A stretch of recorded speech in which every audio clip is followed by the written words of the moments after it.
இந்த சாப்டர்ல நம்ம என்ன பார்க்க போறோம் அப்படின்னா, action filters, bundling and exception handling. So இத பத்தி தான் நம்ம பார்க்க போறோம். ஸோ இது வந்து action filters, bundling and exception ஹேண்ட்லிங்கிறது வந்து பார்த்தோம்னா, ASP.NET MVCல extra features. So action filters அப்படிங்கிறது என்னன்னா வந்து, இது ஒரு பர்ட்டிகுலர் லாஜிக். அதாவது வந்துட்டு கண்ட்ரோலர்லேருந்து ஒரு ஆப்ரேஷன் எக்ஸிக்யூட் ஆகிறதுக்கு முன்னாடி அண்ட் எக்ஸிக்யூட் ஆகிறதுக்கு அப்புறம். ஸோ இதுக்கு நட எப்படி வந்து இந்த லாஜிக் வந்து மெயின்டைன் பண்ணணும். அதாவது வந்து வியூலேருந்து வர்ற டேட்டா எப்படி கண்ட்ரோலுக்குள்ளே போகுது அப்படிங்கிறதுல இந்த லாஜிக் எப்படி மெயின்டைன் பண்ணணும் அப்படிங்கிறதுக்காக தான் இந்த ஆக்ஷன் ஃபில்டர்ஸ் அப்படிங்கிற கான்செப்ட்ஸ் யூஸ் பண்ணுறோம். ஸோ நெக்ஸ்ட் வந்து பண்ட்லிங். பண்ட்லிங்ன்ற வேர்டே மீனிங் அதாவது வந்து பண்டல் பண்ணுறது.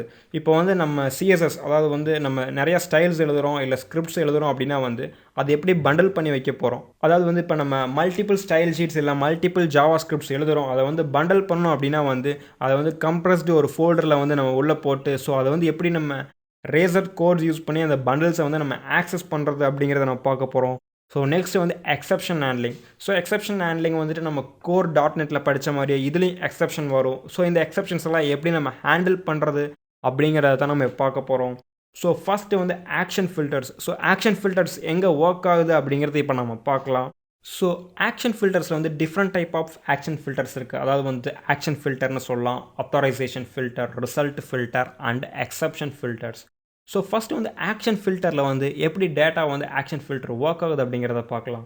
ஸோ ஃபஸ்ட் index.cshtml அப்படிங்கிற ஃபைலுக்கு போகலாம். ஸோ அதுக்கு முன்னாடி இந்த ரவுட்டிங்கில் வந்து இண்டெக்ஸை வந்து சேஞ்ச் பண்ணிக்கலாம்.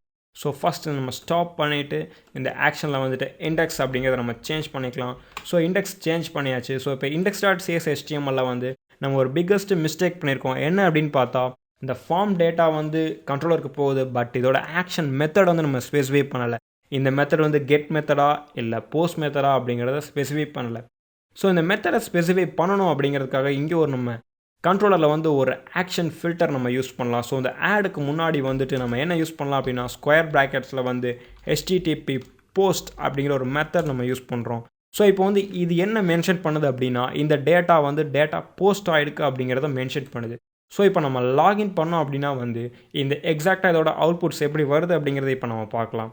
ஸோ வந்து நேம் வந்து நம்ம இன்ஃபோமீடியா. ஸோ நேம் நம்ம இன்ஃபோமீடியா அப்படின்னு மென்ஷன் பண்ணிட்டோம். ஸோ இப்போ இந்த ரோல் நம்பரில் வந்து நம்ம ஒரு பர்டிகுலர் நம்பர் கொடுத்து இப்போ நம்ம சப்மிட் கொடுத்தோம் அப்படின்னா வந்துட்டு சம் எரர்ஸ் வந்துருக்கு. ஸோ எதனால அப்படின்னா வந்து கெட் அண்ட் போஸ்ட் மெத்தட்ஸ் வந்து கரெக்டாக ஒர்க் ஆகலை. ஸோ அதனால தான் வந்து the resource cannot be found அப்படின்னு வந்திருக்கு. ஸோ இதை எப்படி நம்ம ரெக்டிஃபை பண்ணுறது அப்படிங்கிறத இப்போ பார்க்கலாம். ஸோ இந்த ஆக்ஷன் ஃபில்டரில் வந்து HTTP போஸ்ட் அப்படின்னு நம்ம மென்ஷன் பண்ணிட்டோம், பட் இந்த ஃபார்மில் வந்து நம்ம HTTP போஸ்ட் நம்ம கொடுக்காத அப்படிங்கிறதுனால தான் வந்து நமக்கு இந்த எரர் வந்திருக்கு. ஸோ இப்போ அந்த index.html போயிட்டு நம்ம ஃபார்ம் மெத்தட் வந்து போஸ்ட் அப்படிங்கிறத நம்ம மென்ஷன் பண்ணணும். ஸோ மெத்தட் போஸ்ட் அப்படிங்கிறத நம்ம மென்ஷன் பண்ணியாச்சு. ஸோ இப்போ அகைன் இப்போ நம்ம ரன் பண்ணி பார்க்கலாம்.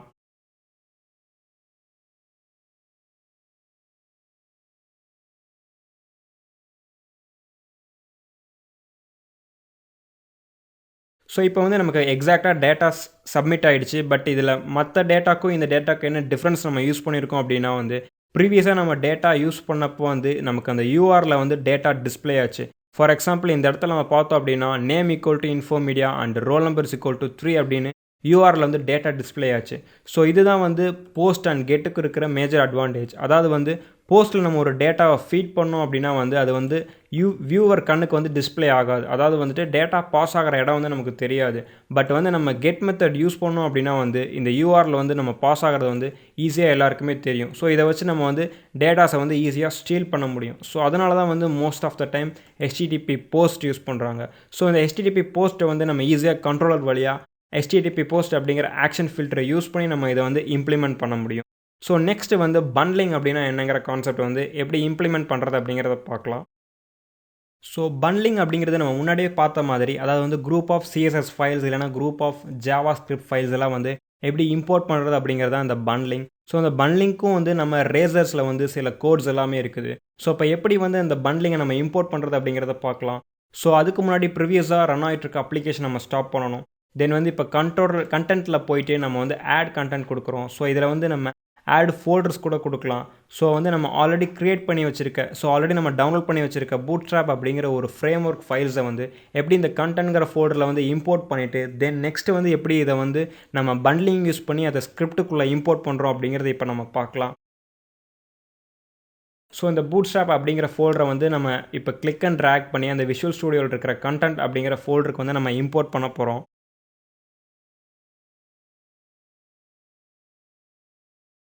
ஸோ நம்ம கிளிக் அண்ட் ட்ராக் பண்ணி இந்த கண்டென்ட்குள்ளே பூட்ஸ்ட்ராப் அப்படிங்கிற ஃபோல்டரை வந்து நம்ம இம்போர்ட் பண்ணியாச்சு.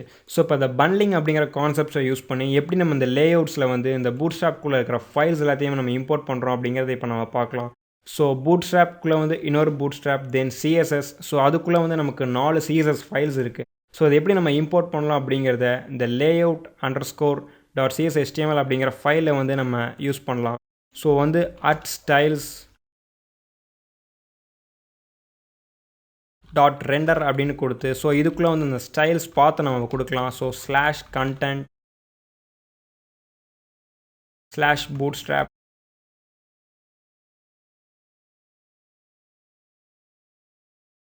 And /css. ஸோ இது கொடுத்தோடனே நமக்கு அந்த பூட்ஸ்ட்ராப்குள்ளே இருக்க சிஎஸ்எஸ் எல்லாமே வந்து நமக்கு ஈஸியாக ரெண்டர் ஆகிடும். அப்படி இல்லை நமக்கு ஸ்பெசிஃபிக் சிஎஸ்எஸ் ஃபைல் தான் வேணும் அப்படின்னாலும் நம்ம / கொடுத்து bootstrap.min.css அப்படிங்கிற ஃபைலையும் நம்ம இம்போர்ட் பண்ணிக்கலாம். ஸோ சப்போஸ் இப்போ வந்து நம்ம பூட்ஸ்ட்ராப்பில் இருக்க சில கான்செப்ட்ஸ் நம்ம யூஸ் பண்ணணும் அப்படின்னா வந்து இதை வந்து நம்ம இந்த bootstrap.min.cssங்கிற ஃப்ரேம் ஒர்க்கில் இருக்க கிளாஸ் நேம்ஸை யூஸ் பண்ணி நம்ம அதை யூஸ் பண்ணிக்கலாம். ஸோ பூட்ஸ்ட்ராப் அப்படிங்கிறது ஒன்றுமே கிடையாது. அது வந்து ஒரு front and frame work. So அது வந்து தனி ஒரு கிராஷ் கோர்ஸாக வரும். ஸோ அதை நீங்கள் படிச்சிங்க அப்படின்னா வந்து ஈஸியாக ஒரு யூஐ வந்து டிசைன் பண்ணலாம். ஸோ நெக்ஸ்ட்டு வந்து எப்படி கஸ்டம் பண்ட்லிங் வந்து இந்த bootstrap அப்படிங்கிற ஒரு ஃபோல்டரில் இருக்கிற எல்லா சிஎஸ்எஸ் ஃபைல்ஸையும் இம்போர்ட் பண்ண அப்படிங்கிறத பார்க்கலாம். ஸோ இதுக்கு முன்னாடி நம்ம வந்து ரவுட் கான்ஃபிக் எப்படி பார்த்தோமோ அதே மாதிரி ஆப் ஸ்டார்ட் அப்படிங்கிறதுல வந்து பண்டல் கான்ஃபிக் அப்படிங்கிற ஒரு ஃபோல்டர் இருக்கும். ஸோ இதில் தான் வந்து நம்ம கஸ்டமாக ஒரு பண்டல் நம்ம க்ரியேட் பண்ண போகிறோம். ஸோ இப்போ வந்து பூட்ஸ்ட்ராப் கண்டென்ட் நம்ம க்ரியேட் பண்ணோம் அப்படிங்கிறதுனால bundles.add அப்படிங்கிறதுல வந்துட்டு ஸோ நியூ பண்டல் அப்படிங்கிறது கொடுக்க போகிறோம். ஸோ நியூ ஸ்டைல் பண்டல் அப்படின்னு கொடுத்தோம் அப்படின்னா ஸோ இதில் வந்து நம்ம பார்த்து நம்ம மென்ஷன் பண்ணணும். ஸோ நியூ ஸ்டைல் பண்டல் அப்படின்னு கொடுத்து ஸோ இதில் வந்து நம்ம அந்த bootstrap.css ஃபைல்ஸை வந்து நம்ம பார்த்து மென்ஷன் பண்ண போகிறோம். ஸோ இதில் வந்து tilde சிம்பிள் யூஸ் பண்ணி கண்டென்ட் அப்படின்னு நம்ம கொடுத்ததுக்கப்புறம் ஸோ அதோட அப்சல்யூட் பாத் வந்து நம்ம கரெக்டாக நம்ம மென்ஷன் பண்ணணும். So content bootstrap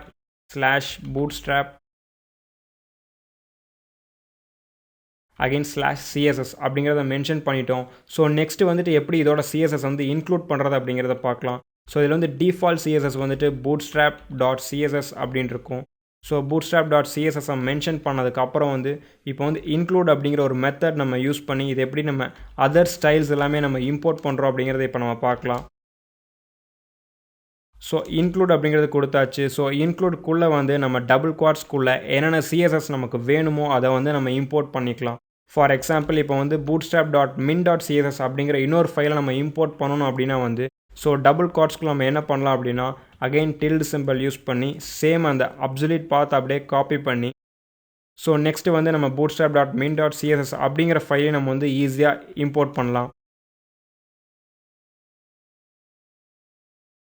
so /bootstrap.min.css so இந்த ஃபைல் நம்ம இம்போர்ட் பண்ணியாச்சு.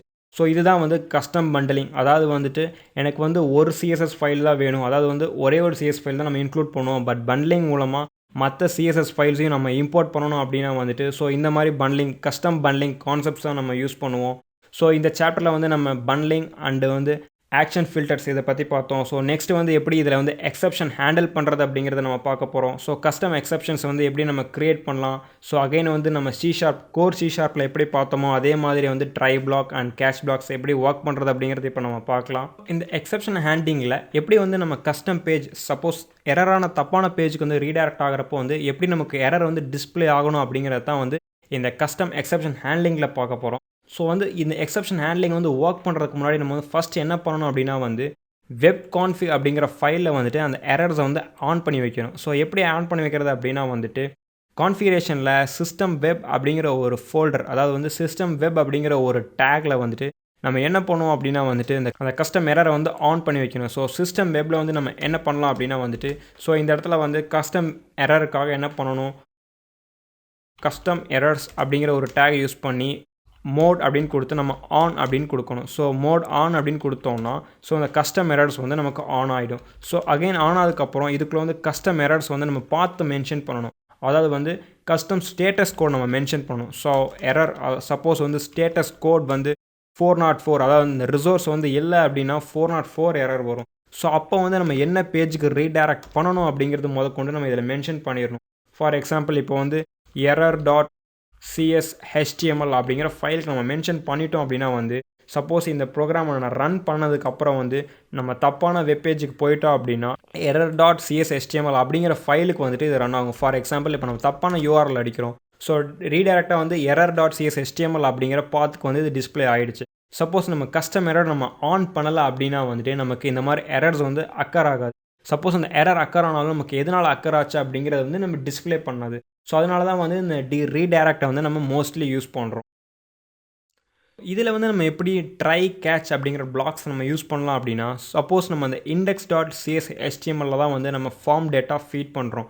ஸோ இது வந்து டேரெக்டாக எங்கே போகும் அப்படின்னா வந்து அந்த இண்டெக்ஸ் கண்ட்ரோலரில் வந்துட்டு ஆட் அப்படிங்கிற ஒரு மெத்தடுக்கு தான் போகும். ஸோ இண்டெக்ஸ் கண்ட்ரோலர் சிஎஸ்எஸில் வந்துட்டு ஸோ இந்த இடத்துல வந்து நம்ம ட்ரை பிளாக்கையும் ஸோ எப்போவுமே வந்து நம்ம ஸ்டாப் பண்ணிட்டு தான் அதை ரன் பண்ணணும். ஸோ ட்ரை பிளாக்கில் வந்துட்டு எந்த இடத்துல நம்ம ட்ரை பண்ணுறோம் அப்படிங்கிறத நம்ம மென்ஷன் பண்ணணும். ஸோ நம்ம இதை தான் வந்து நம்ம ட்ரை பண்ணுறோம். சப்போஸ் வந்து இந்த ட்ரை பிளாக்ஸில் சம் எரர்ஸ் வந்துச்சு அப்படின்னா வந்து நமக்கு கேட்ச் பிளாக்கில் தான் வந்துட்டு நெக்ஸ்ட்டு ஃபர்தரான ப்ராசஸ் நம்ம பண்ண முடியும். ஸோ கேட்ச்சில் வந்து நம்ம எக்ஸப்ஷன் ஏதாவது வந்து சம் எக்ஸப்ஷன்ஸ் இருக்குதுன்னா எக்ஸப்ஷன் அப்படின்னு கொடுத்துட்டு ஸோ கன்சோல் ரைட் அப்படி இல்லைனா வந்து ரெஸ்பான்ஸ்.ரைட்டில் வந்துட்டு நம்ம வந்து அந்த எரர்ஸ் வந்து நம்ம டிஸ்பிளே பண்ண வைக்கலாம். ஃபார் எக்ஸாம்பிள் வந்து டேட்டா நாட் இன்சர்ட்டட் அப்படின்னு சொல்லிட்டு டேட்டா நாட் இன்சர்ட்டட் அப்படின்ற ஒரு எக்ஸப்ஷன் நம்ம த்ரோ பண்ணலாம். ஸோ அதுக்கப்புறம் ஃபைனலாக வந்து ரிட்டன் வியூ. ஸோ அதாவது வந்து எதுக்காக அப்படின்னா வந்துட்டு எந்த எக்ஸப்ஷன் நடந்தாலும் நடக்கலைனாலும் நமக்கு வந்து இதை வந்து த்ரோ பண்ணணும் அப்படிங்கிறதுக்காக தான் வந்து நம்ம இந்த ரிட்டன் வியூ கொடுத்துருக்கோம். ஸோ வந்து இந்த எக்ஸப்ஷன் நடந்தாலும் தென் வந்து எது ஆனாலும் வந்து ஃபைனலாக அந்த ரிட்டன் வியூ வந்து நடந்துடும். ஸோ இதுக்காக தான் வந்து மோஸ்ட் ஆஃப் த டைம் நம்ம வந்து எக்ஸப்ஷன்ஸ் யூஸ் பண்ணுறோம். ஸோ இந்த சாப்டரில் வந்து நம்ம ஆக்ஷன் ஃபில்டர்ஸ் பார்த்தோம், பண்ட்லிங் பார்த்தோம், தென் வந்துட்டு எப்படி exceptions custom error pages create பண்ணுறதுங்கிறத பார்த்தோம், தென் வந்துட்டு கஸ்டமாக வந்து எப்படி ஒரு எக்ஸப்ஷன் க்ரியேட் பண்ணுறது அப்படிங்கிறத பார்த்தோம். ஸோ வந்து நெக்ஸ்ட் சாப்டரில் வந்து எப்படி வந்து ஒரு பேசிக் ASP.NET வெப் அப்ளிகேஷன் க்ரியேட் பண்ணுறது அப்படிங்கிறத பார்க்கலாம். தேங்க்யூ.